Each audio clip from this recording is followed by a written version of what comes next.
સમાચારમાં આગળ વાત કરીએ જાફરાબાદની તો જાફરાબાદ તાલુકાની 5 ગ્રામ પંચાયતની ચૂંટણીના પરિણામો આજે જાહેર કરવામાં આવ્યા છે અને જ્યાં પરિણામો સાથે ગામે ગામમાં ખુશીની લહેર જોવા મળી છે।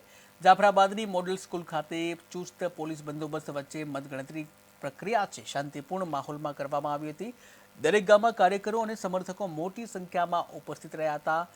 વિજયી ઉમેદવારોનું હાર્દિક સ્વાગત કરવામાં આવ્યું હતું। ફૂલહાર, તાળીઓ અને ખુશીઓ વ્યક્ત કરી ઉજવણી કરવામાં આવી હતી। ત્યારે સમગ્ર તંત્ર અને લોકશાહીની સફળતાપૂર્વક ઉજવણી કરવામાં આવી।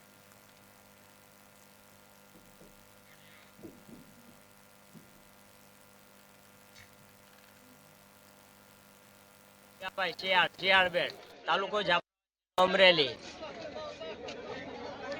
આજે ચોથી ટર્મ શિયાળબેટની અંદર સરપંચ તરીકે વિજેતા થયો છું અને ગામ લોકોએ ખોબે મત આપી અને સર્વ ગામ હું આભાર વ્યક્ત કરું છું। વંદે માતરમ, ભારત।